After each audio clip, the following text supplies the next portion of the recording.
The next shape we want to look at is a triangle. We all know what a triangle is. A triangle is something that has, or is an object that has three sides.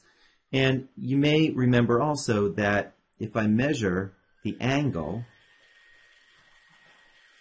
of the triangle, or the three angles in the triangle, that they always add up to 180 degrees. So we've got three sides and three angles, and the three angles add up to 180 degrees. There's some special triangles that are worth remembering. One is a right triangle.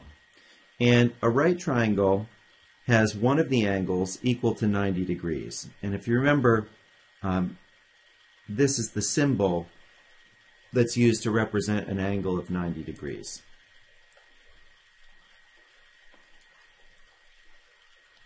Another type of triangle is called an isosceles triangle. And in an isosceles triangle, two of the sides are equal in length. That also means that two of the angles are equal. So this angle and this angle are the same, and this side are the same. In an equilateral triangle, all three sides are the same, and all three angles are the same. So this, and this would all be the same. And in fact, since the three angles have to add up to 180 degrees, in an equilateral triangle, we know that each angle is 60 degrees. And again, each of the three sides has to be equal. Let's look at how we determine the perimeter of a triangle. Remember, the perimeter of a circle is what we call the circumference. It's just the distance around the circle. Well, the perimeter of a triangle means the same thing. It's just the distance that we would travel if we walked around the entire triangle. So, for example, let's say that this triangle has one side that's 5 centimeters long, one side that's 12 centimeters long, and another side that's 8 centimeters long. To calculate the perimeter, I would just add up those three distances. So in this case, 5 plus 12 plus 8, and that equals 25 centimeters. You'll notice it's just centimeters, not centimeters squared, because I'm literally just adding up what is the distance I travel as I go along all three sides. Let's look at a special relationship that occurs only for right triangles. So again, you'll notice a right triangle means I have an angle of 90 degrees for one of the three angles. And that relationship is called the Pythagorean theorem. The Pythagorean theorem gives us a relationship between the three sides of a right triangle. And that is that if I take the hypotenuse, and that, by the way, is the side that's opposite to the right angle, if I take the hypotenuse and square it, that's equal to the sum of the other two sides, each squared. Okay, so c squared equals a squared plus b squared is the Pythagorean theorem.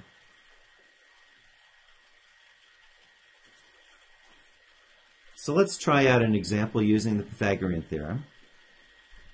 The example says, what is the hypotenuse of a right triangle whose sides are 3 centimeters and 4 centimeters? So let me first go ahead and draw it. So here's the right angle. So there's the side that I don't know, which is C. And I could draw this either way, but I've made the bottom side a little bit longer, so I'll say that's the 4 centimeter side, and the vertical side is the 3 centimeter side. So the way I would do this is I would simply say c squared is equal to a squared plus b squared, so that's the Pythagorean theorem, and that means c squared is equal to side A, and it doesn't matter which I call A. I'll just call that side A and that side B to be consistent with what I had before. So I have 3 squared plus 4 squared. In other words, 9 plus 16. So that means c squared is equal to 25, or c is equal to the square root of 25. And that's one that is pretty straightforward. we know then that C would have to be 5. Okay? So that's how you use the Pythagorean theorem to find a side that you don't know.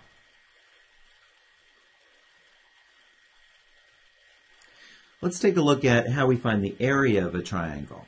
So we know how to find the area of a circle. It's pi r squared. And we know that the units will be units of distance squared.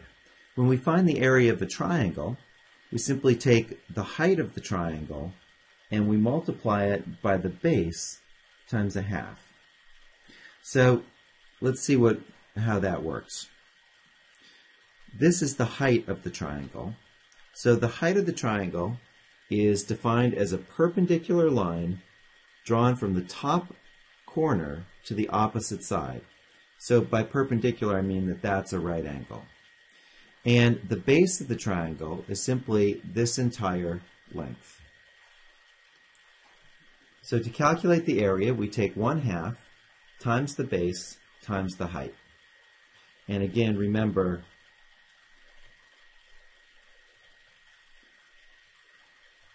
units are distance squared.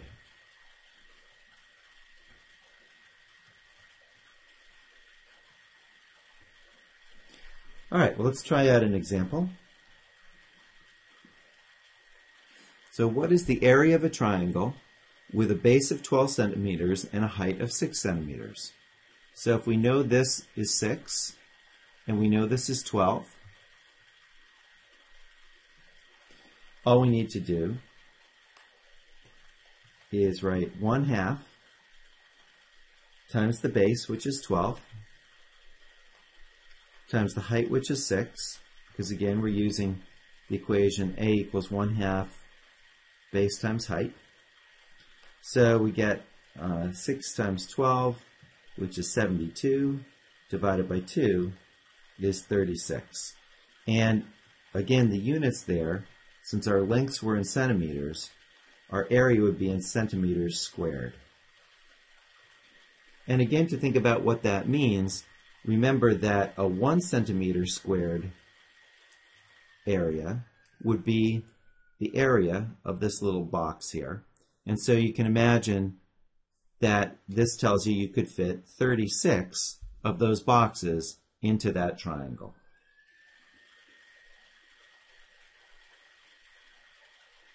The last shape we want to review is probably the easiest of them, which is the rectangle. And in a rectangle, we simply have 4 sides whose opposite sides are equal in length. So in other words, this side and this side are equal in length, and this side are equal in length. Usually when we talk about a rectangle, we call one side the width and the other side the length. To find the perimeter of a rectangle, we just take twice the length times twice the width. And again, just to think about what is perimeter, it's just the distance that we travel in going around the object. So you can see that we go over the length twice and over the width twice. The area of a rectangle is just the length times the width. And again, the units will be units of distance squared when we calculate that. A square, of course, is simply a rectangle that has 4 equal length sides. So another way to say that is just the length and the width of a square are the same. Let's try out an example. Find the perimeter of a rectangle with a length of 12 centimeters and an area of 48 centimeters squared. Okay, so let's look at what we've been given in this problem. So you'll notice that we've been told that the length is 12 centimeters. We're told that the area is 48 centimeters squared, but we don't know what the width is. And in order to find the perimeter, we need both the length and the width. So let's start out with the fact that we know the area is equal to the length times the width. So in this case, we know that the area is 48, the length is 12, and we don't know what the width is. So we can now solve that for W. We do that by dividing both sides by 12. So 48 divided by 12 and 12W divided by 12. So those 12s cancel out. And we get that W is 48 divided by 12, which is 4. Now once we know that the width of the rectangle is 4, we can now go ahead and calculate the perimeter. We said the perimeter is just twice the length plus twice the width. So we have 2 times 12 plus 2 times 4. So that gives us 24 plus 8, or 32.